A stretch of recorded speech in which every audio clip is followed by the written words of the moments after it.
Welcome to video 2 of 5 in this series, Law of Attraction Truth. And today what I'm going to be taking you through is, do we attract what we want whilst we sleep? Or do you attract what you want whilst you sleep? Well, let's pull this apart and let's see where we end up, because it's a good inquiry. I am Dan Warburton, a transformational coach who's known for having enabled thousands of entrepreneurs and business owners to succeed in extraordinary ways. I've also got web spaces full of testimonials backing this up, and I'm often invited to speak to audiences of thousands around the world about what transformation makes possible. I now get to live an extraordinary lifestyle, and I want you to be able to experience the same. As you saw in my video yesterday, I was speaking about this, that we all create a reflection of what we think we are. If you didn't see that, then I suggest you go and see that video first, because this won't make as much impact on you and your life as that will. So, having now coached thousands of entrepreneurs, business owners, and all sorts of people that have been really committed to create and live their dream lifestyle, and having enabled many to actually succeed in that, I've discovered some fundamental truths where, if I apply them to the general understanding of the law of attraction, if there's even such a thing as a general understanding, that my experience of the law of attraction is quite different. So, do we manifest? Do we attract what we want when we're in our sleep? So let's get into it. So let's say that here we have just two simple realms that we live in. We'll call one being awake and walking, one being asleep. Now, I know there's many different levels in between if you're into meditating and all that, but let's not get into that. Right now, let's just keep it simple. So here we have awake,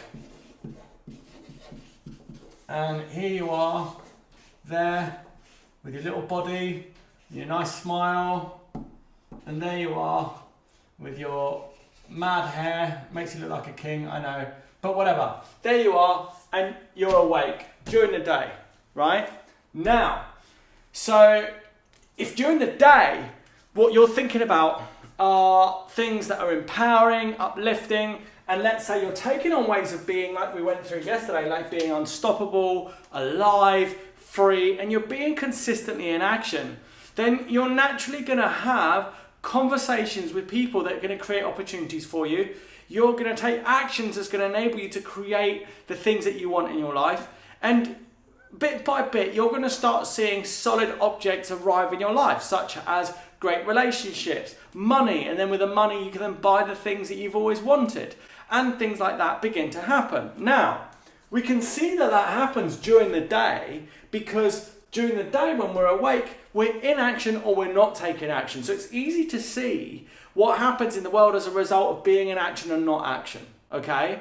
So now, on the other side, let's say that we're asleep. So here we are, we're asleep, and here we are, that's our bed there, something like that, and then here you are with your head here, and there you are, you're asleep. And how do they do this? They put a load of Z's like that, don't they? There we go. So there we are, and you're fast asleep. So, whilst you're asleep, can you actually take actions or not take actions that's going to have you create what you want? Like we saw yesterday, that these two ways of being, like I'm not good enough and versus I'm unstoppable, give you two different kind of results. Does that still happen when you're asleep?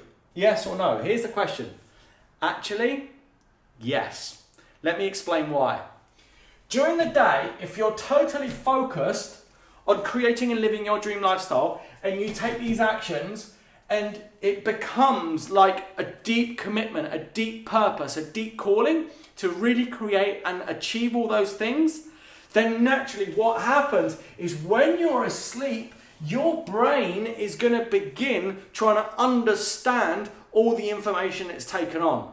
Now, our brains do that anyway, but let's say that we're focused on the easy way out. We just want to stay at home, drink beer, watch TV, and that's about it. What happens is during the night in our sleep, our brains will try and understand what's happening so that it can maintain that kind of a lifestyle. Because you've fallen into the traps of, shall we say, the realm of survival, I would say, because deep within us is this, it's this want to serve and impact the world in a great way. It really is. Well, once you get into this, you'll understand that that's really our true divine nature. Now, if we're not practicing that, but we're going against it and we just want the easy way out, then that's the kind of actions we take, and then that's the kind of results we get during the day. Then at night, our brains are just staying in that realm. Like, if you ever have a dream of a monster or something chasing you, it's not literally like during the day you're thinking about having a monster chasing you, but that's how your brain interprets, or should I say, goes through what it needs to be able to understand what's happening. And the monster might represent a boss at work, or somebody you owe money to, or somebody you've lied to and you haven't been honest with. And during the night, you interact with that monster, and it's you trying to learn and understand what's happening, so that then when you wake up, your mind is filtered. All the information is in place as best as it can be, and then you're ready to get back in action. So that's how dreams work and sleep. That's a simpler, it's much deeper than that, but I'm just keeping it simpler for you guys.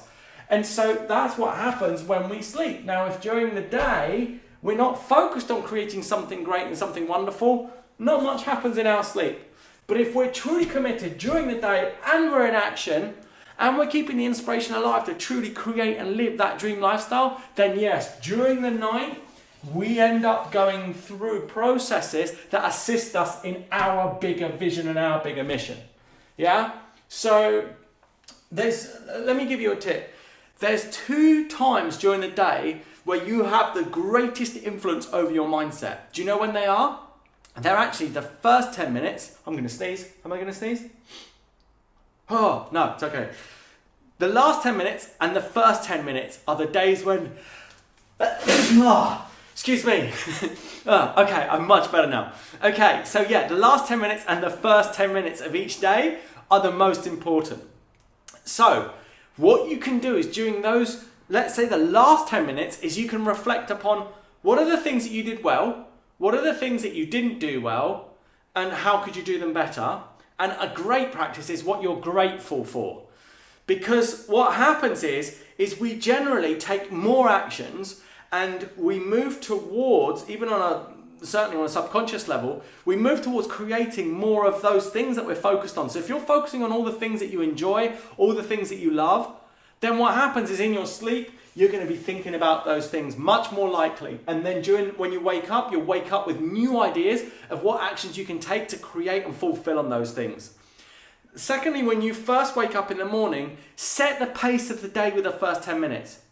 Don't pick up your phone straight away. Now, I say this lightly because I'm a nightmare for this. I'm so excited to see posts on my social media, what's going on. I'm thinking, what am I going to do today? What have I got in my diary? And I can't help but just jump straight in to have a look at all of that. However, what I try practicing is just holding back from that and just breathing, getting up out of bed, walking around, and just being in stillness. And reflecting as to, why did I wake up today? What am I doing today? Because what I've learned from coaching so many people and entrepreneurs is that unless we're clear about what we want, then we don't have consistent action. We take actions, some in this direction, some in that direction. So practicing that has us get clear. What is it I'm dreaming of? Oh yeah, it's that house, it's this car, it's that relationship. I want to impact the world. I want to bring water to children that haven't got clean water.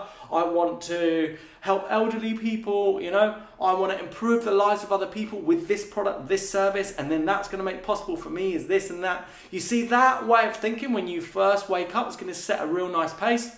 And then personally after that, I then like to meditate for 20 minutes and then do a whole yoga routine as well. So does the law of attraction work when you're sleeping? Yes, it absolutely does. And it's all down to what you do during the day, the actions that you take when you're awake, and especially the last 10 minutes and the first 10 minutes of each day are then going to be what enables you to program your mind and your sleep patterns to then serve you even more in your mission during the day when you're awake. So, well done for taking the time to listen to this video and absolutely practice and implement this. If you're not able to and you're not getting your head around it, then you've got to practice transformation. It's as simple as that. Well done, and I'll see you in the next video. If you've got an entrepreneurial friend, then make them feel special by sharing this video with them. Also, feel free to contact me about anything. And don't forget, if you're truly committed to succeed, then hit that subscribe button.